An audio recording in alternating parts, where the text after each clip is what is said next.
इंसान की शर्मगाह भी है, चाहे मर्द हो चाहे औरत हो, अपनी शर्मगाह की हिफाजत करे, अपनी आबरू की हिफाजत करे। अल्लाह के नबी फरमाते मैं यज़मन ली मा बैन लिह्यैहि व मा बैन रिजलैहि यज़मन लहुल जन्ना। अपनी जुबान की गारंटी दे दो, अपनी शर्मगाह की गारंटी दे दो, मैं तुम्हें जन्नत की गारंटी देता हूँ। अपने आप को ज़िना से बचाओ, अपने आप को बदकारी से बचाओ, मैं तुम्हें जन्नत की गारंटी देता हूँ। अल्लाह के प्यारे नबी फरमाते हैं औरत 4 काम कर ले जन्नत में चली जाएगी। औरत 4 काम कर ले, जन्नत के जिस गेट से चाहे, जन्नत के जिस दरवाजे से चाहे वो जन्नत में चली जाएगी। इज़ा सल्लतिल मरअतु खम्सा, औरत 5 टाइम की नमाज पढ़े, वह सामत शारहा, रमज़ान का रोज़ा रखे, वह अतात ज़ौजहा, और शादी के बाद अपने शौहर की इताअत करे, वह अहसनत फरजहा, और अपनी शर्मगाह की, अपनी इज्जत व आबरू की हिफाजत करे। ये 4 काम अगर औरत कर ले, अल्लाह के नबी फरमाते दखलत मिन अब्वाबिल जन्नति शात, औरत जन्नत के जिस दरवाजे से चाहे जन्नत में जा सकती है। मगर एक बात मुझे कहने दीजिए मेरे भाई, नबी ने तो कह दिया शर्मगाह की हिफाजत करो, मगर शर्मगाह की हिफाजत कैसे करें? जब मुसलमान लड़की अपने घर से बेपर्दा निकल करके चलेगी तो शर्मगाह की हिफाजत कैसे होगी?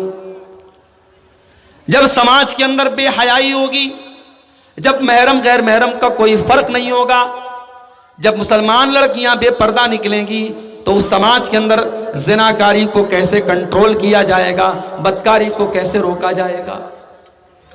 जिस समाज में लड़के का बाप लड़की के बाप से 5 लाख रुपए की डिमांड करता हो, उस समाज में शर्मगाह की हिफाजत कैसे होगी?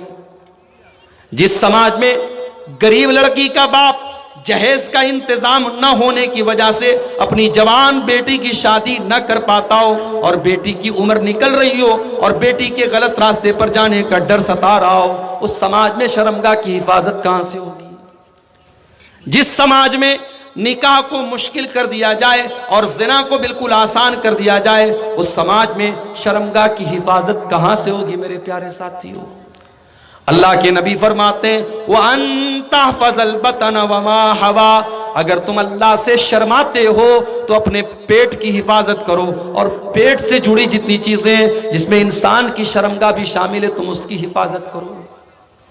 और तीसरी चीज वअन्त तज़क्करल मौत वल बिला, मौत को याद करो, और मौत के बाद तुम्हारी बॉडी के ऊपर, तुम्हारे शरीर के ऊपर जो कुछ होने वाला है तुम उसको याद करो। दुनिया में बड़े खूबसूरत हैं आप, बड़े स्मार्ट हैं आप, बड़े हैंडसम हैं आप, बड़ा चेहरा आपका खूबसूरत है, लेकिन मरने के बाद जब आपको जमीन में डाला जाएगा, जब आपको कब्र में डाला जाएगा, और 1 साल के बाद आपकी डेड बॉडी को जब कब्र से निकाला जाएगा, तो आपका कंकाल देख करके आपकी बीवी भी डर जाएगी, आपके बच्चे भी डर जाएंगे, आपके खूबसूरत चेहरे की खूबसूरती खत्म हो जाएगी। और मेरे प्यारे साथियों, वो दिन हम सबके ऊपर आना है, कब्र में हम सबको जाना है, और वो दिन हम सबके ऊपर आना है। हमने दुनिया में करोड़ों की दौलत कमा ली, मगर 2 गज जमीन के नीचे हम सबको जाना है। हम जितने भी खूबसूरत हो जाएं, उसी मिट्टी के अंदर हमको जाना है। अल्लाह के नबी फरमाते हैं व अंत तज़क्करल मौत वल बिला, मौत को याद करो और उस दिन को याद करो जब तुम बोसीदा हो जाओगे, जब तुम मिट्टी में मिल जाओगे, जब तुम मिट्टी में खत्म हो जाओगे, तुम्हारी खूबसूरती खत्म हो जाएगी। मगर हम तो इतने कठोर दिल हो चुके हैं कि हमें कब्रिस्तान जाने के बाद भी मौत याद नहीं आती है। कब्रिस्तान में खड़े होकर के भी हम मोबाइल से बातें करते हैं, कब्रिस्तान में खड़े होकर के भी हम हंसी मजाक करते हैं, हमें कब्रिस्तान में भी मौत याद नहीं आती। मेरे प्यारे साथियों, अल्लाह के नबी फरमाते हैं अक्सिरू ज़िक्र मिन लज़्ज़ात, ओ मेरी उम्मत के लोगों, लज्जतों को तोड़ देने वाली चीज मौत को ज्यादा से ज्यादा याद किया करो, मौत को ज्यादा से ज्यादा याद किया करो। और एक हदीस में अल्लाह के नबी कहते हैं कि कब्रिस्तान जाया करो, कब्रिस्तान की ज़ियारत किया करो, फ़इन्नहा तुज़क्किरुकुमुल आखिरा, इसलिए कि कब्रिस्तान जाने से तुम्हें मौत की याद आएगी, कब्रिस्तान जाने से मौत याद आती है। अल्लाह के नबी फरमा रहे हैं ये 3 काम जो कर ले समझ लो वो अल्लाह से शर्माता है, और जो अल्लाह से शर्माएगा अल्लाह उसको जन्नत में दाखिल करेगा। तो गुनाहों से अगर मेरे भाइयों हम और आप बचना चाहते हैं तो हमें और आपको अल्लाह से शर्माना होगा, और अल्लाह से शर्माने का जो मतलब है वो इस हदीस में मैंने आपके सामने पढ़ करके सुना दिया है। इसी तरीके से अगर आप गुनाह से बचना चाहते हैं, आप अच्छे लोगों के साथ रहिए।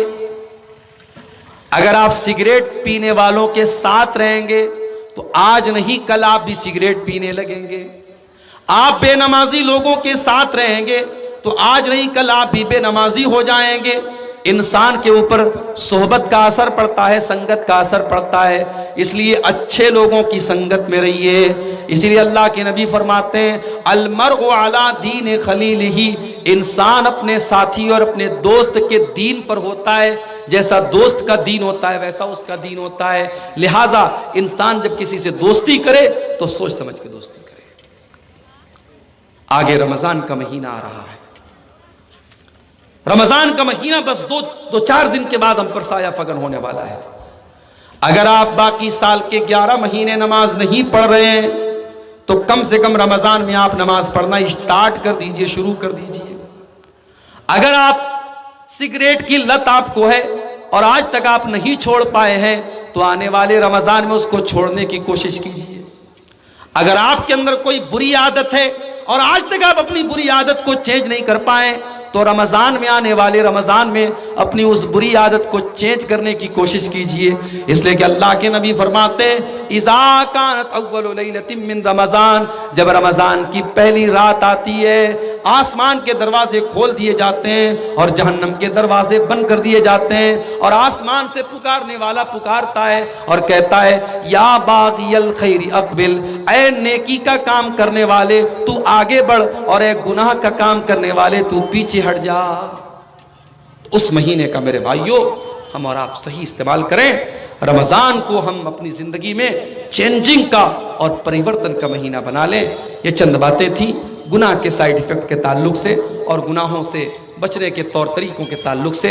हम अल्लाह से दुआ करते हैं रब्बुल आलमीन तो हमें गुनाहों से बचने की तौफीक अता फरमा, हमें तो सच्ची तौबा करने की तौफीक अता फरमा।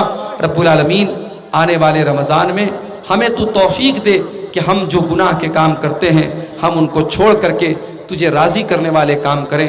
हम में से जो बीमार हैं अल्लाह उनको शिफाए कामिल आजिल अता फरमा, जो रोज़ी रोटी से परेशान हैं अय अल्लाह